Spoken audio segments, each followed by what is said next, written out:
Is it possible that your hosting skills are actually keeping you from growing your show? Today, we're talking with Vince Quinn all about how to be a better host, taking some tips from radio and being really strategic with using these skills in a bunch of different aspects of our businesses and our lives. We also talk about the things that you need to be doing if you are someone who is thinking about doing a live aspect of your podcast show. Please join me in welcoming Vince to the podcast. Welcome to Podcasting Unlocked, the show for purpose-driven podcasters. I'm Alesia Galati, founder of Galati Media, and I'm here to share actionable strategies to help you amplify your message and grow your audience. Hello, Vince. I'm so excited to have you on. Guys, I'm sorry. My voice is raspy, but I've rescheduled with Vince twice already, and I was like, we need to do this. We need to have this conversation. It's going to be so good. So, Vince, if you could start by telling everyone who you are, what you do, and a bit about your podcast. So my name is Vince Quinn, and I do very similar work to you, Alesia. It's a lot of helping people out with their podcasts and the strategy and the production and all of that. When I first started, it was a lot of entertainment shows in a physical studio space. That was 2020. Things have changed quite a bit. Now I'm mainly working with businesses and doing that all over the country. A wild ride. I love that. And when did you launch your podcast?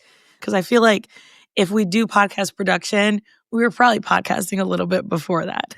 My podcasting journey started in, I want to say 2010, Nice. 2011. It was a long time ago. So what happened was I was in college. I had a internship of sorts, and it was with this church in New York City where the priest was on Sirius XM. He was also running his own website and for this sect of Christianity that he was involved with, and he had a podcast for that site. And so it was a pretty wild thing to be in New York City with a Sirius XM host who had a podcast for an independent website back then. I got to sit in and experience all of that and be on the show, which was cool, and see how he was building an audience. People were calling in with questions from Canada and all this stuff. Like it was a thing, you know? It was an amazing kind of energy. So that was really my first exposure to it. And then just through the years, I've been around it ever since in a lot of different ways, hosting, producing, and really anything you can name in the book, all while doing radio and all sorts of crazy stuff. Wow, that is so cool. And you do have a background in radio. And so today we're going to talk about how to be a better host and be more strategic as a host, which I think is such an important part of podcasting, especially when we want to make really good connections with our guests, right? So if like your goal is to convert your guests into the 3 C's, as one of my sales friends calls it, clients, connections, or collaborations, then it's important that we are showing up a certain way with that guest, right? Like, okay, who cares about the downloads? If we're trying to convert these people, we need to be doing it in a really strategic way, but also being really diligent hosts. With you having that background in radio, hosting radio is very different, or maybe not, I don't know, tell me, than hosting a podcast. What are some things that maybe are different and some things that maybe we can learn? Yeah. So one of the things that's different is, the fact that it's so active and live and long form. I mean, a lot of the call, and for me, I was in sports radio. So it's very much like a reactive and discussion-based medium in the sense of everything that you're doing with the show is sort of a topic that causes debate.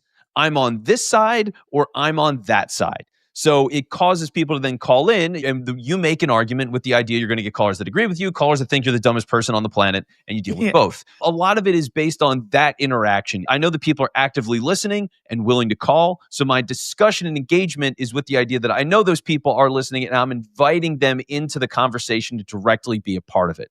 So there's a lot of the ways of how are you managing these questions? How are you unraveling layers to it over the course of 4 hours? Because there might be this one singular topic that you've started as a discussion point, and that's like your main debate throughout the 4 hours. But along the way, you're going to have other aspects of that. If it's a trade, if it's the Super Bowl's coming up, if it's a free agent signing, like there's so many different things that happen. And you're just constantly like, it's almost like there's an item in your hand and you're rotating and examining and looking for holes to push. Because in part, you have to cover so much time. It's 4 hours a day and you're doing that 5 days a week. So like, it's an insane grind in that way.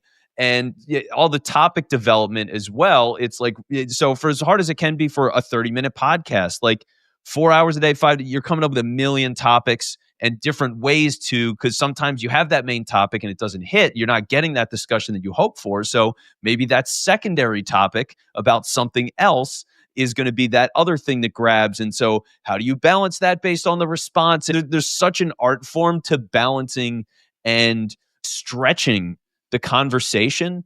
And that's a really crazy, like, generally speaking, a radio specific thing. But from the podcast side, I think that's actually where a lot of the inspiration comes from for me, in a sense of like, when you have to get things, and especially when it's slow and there's not a whole lot to talk about and you're dissecting stuff, you get really deep into the Yeah. weeds, and building up that muscle of like, okay, I want to get something and go a lot deeper than I previously have on this. Like, I'm going to spend 30 minutes just thinking about this, and why do I feel this way about a certain topic, and what do I want to express to people now that I have this developed opinion? Like, that's a great thing to have, because especially when you think about it from a business owner side, right? Like, all the things that you do day to day, they feel routine to you.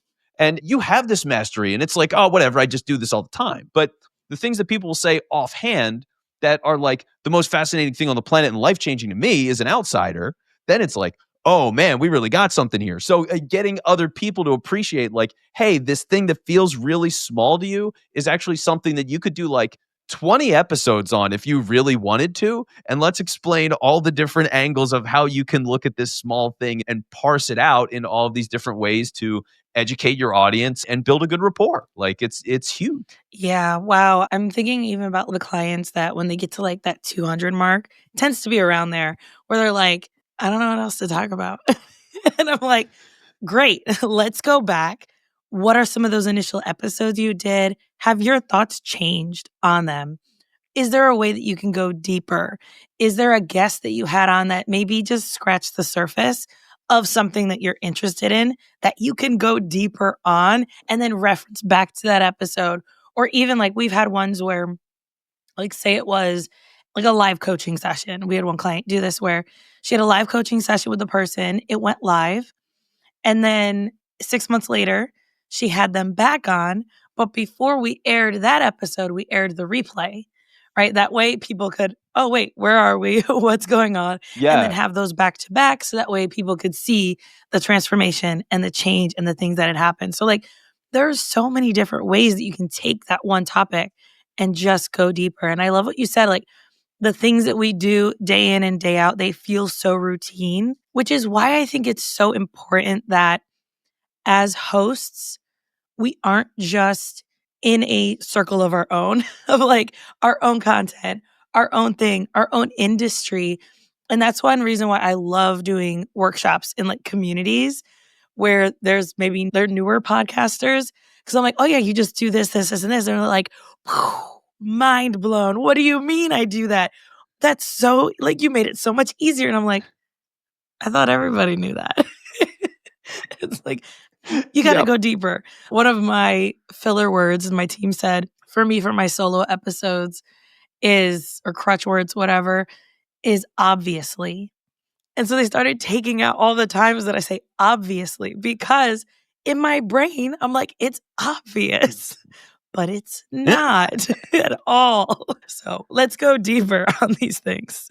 Yeah, no, that's 100% what it's about. I mean, I love the listening back too. You need that, right? It's like that check on, okay, this is a crutch word that I say, and I got to be aware of those things. I did that a ton in radio, something I've also preached to people constantly, because yeah, you are doing the show, you are developing your habits. And the great thing about like putting that energy into being a host is if you are really focusing about the way you speak, how you communicate, and what can make you a better speaker, then that applies everywhere. That's a phone call with your grandmother. That is a dinner party. That is a networking event. That is other podcasts. That is if you want to be on stage, you're leading a meeting. There's so many things that it can be impactful for. So embrace that and take this opportunity to say, wow, I get to publicly speak essentially every single week or however often you do it. And the advantages of that and that polish and how it will show over time compared to other people, they won't necessarily be able to describe why you sound better, but it will be undeniable and you will grab their attention more than they're used to. And that's a beautiful thing. So like you really need to seize that and believe in the power of that growth.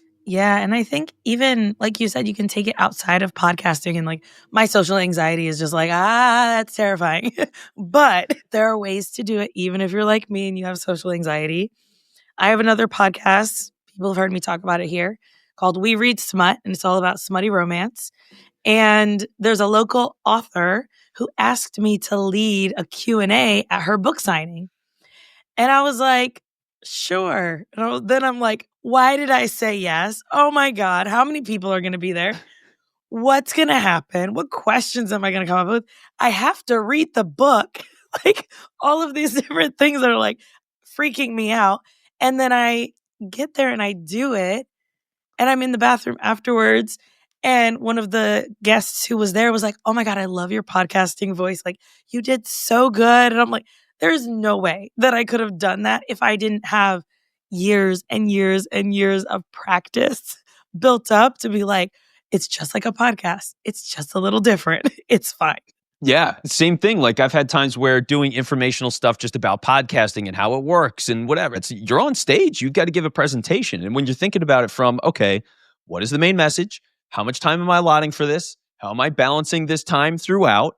What are my crutch words? Like you have all of those things that are balanced in, call to action. You want all of that stuff to be a part of it. And so it is so translational because it's the same principles. It's I'm doing this on behalf of my business. I want to communicate with all of these different people. I need to make sure that they understand a certain thing. I need to be as clear as I can be about that.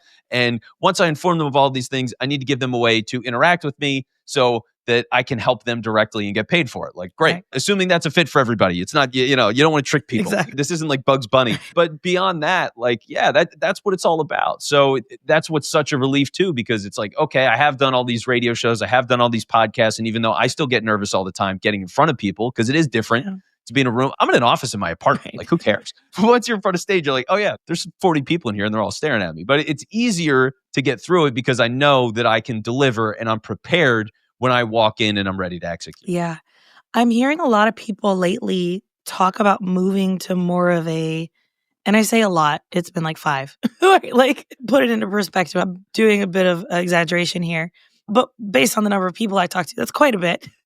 And they were saying they're moving more towards or wanting to move more towards live shows. What are some recommendations that you have for people who have maybe previously been more of like this style where we record, it goes through the editing process, the team takes out things that don't make sense to stay in the episode, etc. Or those flubs or those moments where literally I'll be like, I had a thought, give me a second, it'll come back to me, right? Like all of those things that maybe they deal with in a pre-recorded interview, but are moving to more of a live aspect of their show or wanting to integrate more of that into their business. What are some things that you recommend that people consider as they're making that shift? Yeah. And would you, just for the sake of Yeah. categorizing, do you want to call this for like a live streamed thing or an actual in-person live Live event? streaming that's going to eventually go on the podcast, but they're doing it live first. Okay, yeah. So definitely number one, make sure your technical setup works. Do a test with that or multiple tests with that before you go live, because that's one of those things where that can be a nightmare. And then what an embarrassment to be like, hey, I'm going to go live. And then you're like, oh, well, actually, we don't have this thing mapped out to that. And so this is a whole lot more complicated. And yeah, like that gets really ugly. You have this moment where you've gotten people's attention and now they're like, oh, okay, this was not just like boring, which is one thing, but it's like, oh no, this is a complete disaster. So make sure the technical side works. The other side is that think about if you have a way to engage with people, then that is the beauty of the live element, right? Are you going to have certain things available? Are you going to present the information in a way that does allow them to join the conversation? Are you just on the most basic level inviting people to comment? Hey, what are your thoughts on this? Drop us something in the comments and do that live. Pay attention to those comments if they're coming through, like allow room for that. And then I would say one of the other main things, especially early, is over prepare. Like have more topics than you think you'll need, because it might turn out that you do have the nerves going because it is live. You're going to talk a little bit faster. And so with that, your topic runs out. And normally it's 12 minutes, but what do you know? It's 7 today. And so you've promised people 30 minutes. What are you going to do? Like you've got 5 minutes to kill. So it's one of those things where by over preparing and sort of tiering those things too. What I'll say is, okay, here's the stuff that I absolutely need to get to. These are all the really important things. This is stuff that I think is pretty important. And if I get to it, great. But if it turns out the main stuff is really rolling, so be it. It is what it is. And then here's the stuff that, like, if I have time, here's just a quick thing that can fill like a minute. Yeah. Because that was one of those common problems that I would get to in radio is I would finish a topic and let's say it's a 17-minute segment. So I've got something that's carried me for about 15 minutes, 16 minutes. But then at that point, I have one single minute. I'm not introducing a new topic necessarily. I'm not going to bring on a caller because I can't get them to give me that opinion and stop within a minute. That's a whole other entity. That's a huge risk. And so I need to have something else where, almost like when you listen to music radio, one of the things that they do really well is in between songs, they'll say, well, did you know that this band is coming in for a concert in 2 weeks? It's going to be a real rip 'em, rap 'em kind of festival. This is going to be great. And then, all right, we'll see you next. And so it just like having those quick things to fill the time if you need it, they're always a relief too, and can add a little bit of personality. Just something, a fun side thing to grab people's attention as you're transitioning or whatever you might need a quick topic for in those kinds of situations. So yeah, get all the technical stuff right. Make sure you're over prepared and engage with people. Make sure you're inviting those people in and giving them an opportunity to be a part. Oh, that's so good. Yeah, I'm thinking about like, I don't listen to a lot of music or radio. Usually I'm like Spotify streamed to my car. But I was listening to one and the guy was like, does anybody else feel like the money's in your bank account and then you go out one night and then the next morning you're like, I don't know what happened. Something happened to my bank account. Who cares? Right? Like another day, another dollar kind of attitude. And I was like, yeah, so true. And then like, all right, into the next song. Right. So like just that quick little bite-sized thing that kind of gets you to transition. On the editing side of like, all right, you've done the live. Now you're going to hand it over to your team. And when we think about taking a live and turning it into a podcast episode, and I think podcast listeners have gotten a little more lenient with this, but 5 years ago, 7 years ago, were not into this at all, where if you turn a live into a podcast episode, if you're mentioning things that you see and not describing them, or answering a question that they don't know what the question is, and this will help fill the gaps too, right, between the content. If you're like, I've maybe got 15 minutes of content and I need 17 minutes, is like actually reading the question or the comment out loud. And like, this person said this, or I see a comment that says this, or I have a question here that says this, and then go into your answer. That way the podcast listeners later down the road don't feel like, well, what was the question? Like you're just answering things off the fly of like, your favorite bread is Texas toast. What? Like, what does that have to do with anything? And like, why are we answering that when we're talking about this other thing, right? So like giving that context can really help later podcast listeners. Just thinking about on the editing side. Oh, yeah. And the other thing I'd recommend too is if you're getting a webinar and turning it into a podcast or even a YouTube video, like anything, get rid of the time killing up front. Please, for the love of God, the like, all right, well, we're just going to wait a couple of minutes for everybody to get in here. So, Carl, how you doing? And it's like that. Nobody cares about that. I get it. You're killing time in the moment. That's live content, but there's no reason to save that. Take 30 seconds and trim that out. Everybody will be so much happier. Please get rid of it. You can even upload it to YouTube and trim it in YouTube if you don't feel like going the extra route of like, oh, I got to download this into a video editor. Like, no, you could literally just upload and trim it right in YouTube. And it's very easy and simple to do. Please and thank you. I totally agree. I always like make the note of don't start recording until I start the workshop.